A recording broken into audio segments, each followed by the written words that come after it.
અને એને આપણે માનભેર મેઘરાજા કહ્યો અને લાડમાં મેહુલિયો. પણ આ જ હેત વરસાવતો વરસાદ જ્યારે માપ વગર વરસે ને ત્યારે વરસાદ શ્રાપ સમાન આપણને લાગતો હોય છે. એ વરદાન નહીં, શ્રાપ બની જાય છે. જ્યાં રાહ જોવાતી હતી ત્યાં હવે વિરામ લે એવી યાચનાઓ કરાઈ રહી છે. ખેડૂતોની મહેનત, આશાઓ બધું જ આ વરસાદ વહાવી ગયો. બરબાદ પાક અને ધોવાઈ ગયેલા ખેતરો ખેડૂતોને રડાવી રહ્યા છે. કોહવાયા પાક, ધોવાયા ખેતરો, ઝૂંટવાયો મોઢે આવેલો કોળિયો. આ ખેતરો નહીં, બરબાદીની તસવીરો છે. વરસાદની વાટ તો દરેક ખેડૂત ચાતક નજરે જોતો હોય છે અને જ્યારે જ્યારે વરસાદ વરસે ત્યારે એને હરખાતા હૈયે વધાવે છે. પણ આજ મેહુલિયો જ્યારે બેફામ બની જાય ત્યારે પાકની સાથે ખેડૂતોની આશા, મહેનત પણ પાણીમાં વહી જાય છે, ધોવાઈ જાય છે. અને કંઈક આવું જ થયું છે ગુજરાતના કેટલાક ગામડાઓમાં. આ નિરાશા જુઓ, લાચાર ખેડૂતોના હાથમાં ધોવાઈ ગયેલો પાક નહીં, એની ધોવાઈ ગયેલી મહેનત છે. જય જવાન જય કિસાન. આ મગફળી અમારે 10-15 દિવસથી વરસાદ હેરાન કરે છે. અમને લેવા દેતા નથી. અમારે ખેતરમાં બધો પાક ખાટલા ઉપર અમે નભતા હતા અને અમારે એના ઉપર બધું ચાલતું હતું. પણ આ વરસાદ અમને ખૂબ હેરાન કરે છે. પણ અમારે હવે એના ઉપર શું કરીએ, શું ના કરવું, અમારે છોકરોને કેવી રીતે નભાવવા, શું કરવું, કોકને વ્યવહાર કેવી રીતે સાચવવા, કેવી રીતે બધા વ્યવહાર ચલાવવા, એ અમારે કોઈ ખબર પડતી નથી. અને આ 1.5 લાખનું અમારે નુકસાન છે. 50-60 હજારનો ખર્ચો કરેલો છે. અમારે ઢોરને સાર પણ નહીં લઈ અને અમે એના ઉપર કીધું સાર આવશે એટલે આપણે કોઈ સાર લાવવાની કોઈ જરૂર નહીં. તો હવે અમારા મગફળી જુઓ, અમારે વરસાદ આ રાતે આવ્યો છે ખૂબ. તો હવે એના ઉપર શું કરીએ, શું ના કરીએ. કોઈ સરકાર કોઈ લાભ આવતો હોય તો વિનંતી છે કે રમેશભાઈ ડાયાજી માળી રાણપુર ઉકમણાવાસ આ મગફળીનું પાક જોઈ લો. ઉત્તર ગુજરાતના બનાસકાંઠામાં છેલ્લા 3 દિવસથી વરસેલા ભારે વરસાદે ખેડૂતોની મહેનત ધોઈ નાખી.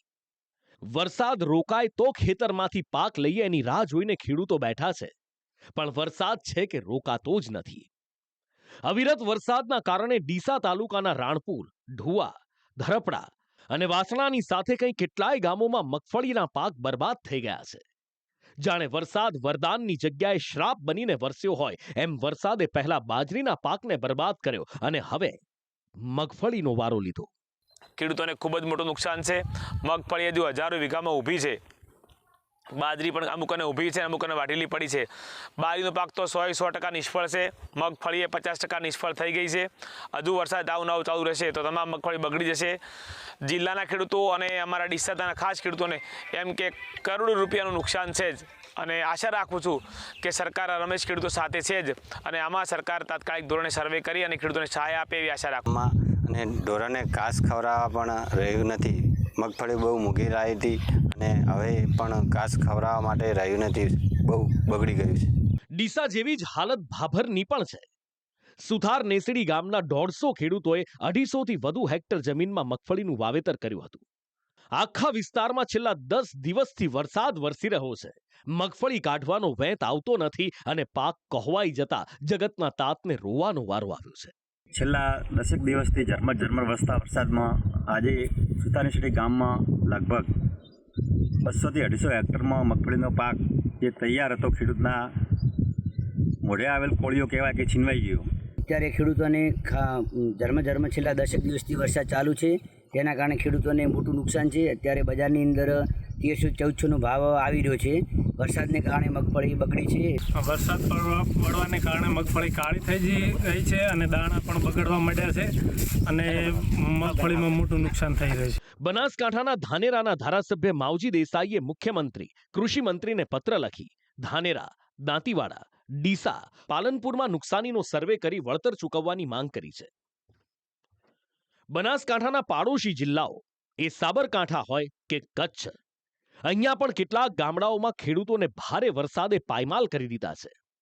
બનાસકાંઠામાં છેલ્લા 15 દિવસથી વરસી રહેલા વરસાદે ખેડબ્રહ્મા, વડાલી અને વિજયનગર વિસ્તારમાં ખેડૂતોને બરબાદ કરી નાખ્યા. ઈડર અને વડાલીમાં 8 કલાકમાં 12 ઇંચ વરસાદ વરસ્યો અને મગફળી કપાસના પાકનો સોથ વળી ગયો.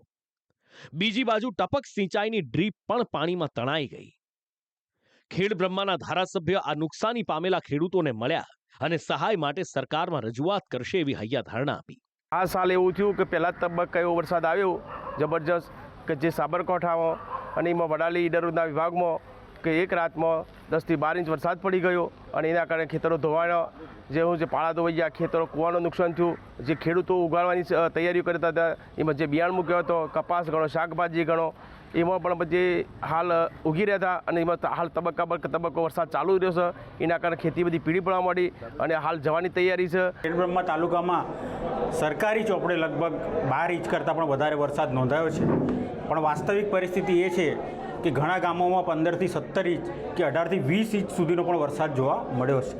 એ વિસ્તારના ધારાસભ્ય તરીકે મેં પરમ દિવસે જ રોધરા ગામની મુલાકાત લીધી હતી. ત્યાં સરકારી રસ્તાઓ ધોવાઈ ગયા છે, લોકોના ખેતરો ધોવાઈ ગયા છે, લોકોના ગાય ભેંસ તણાઈ ગયા છે.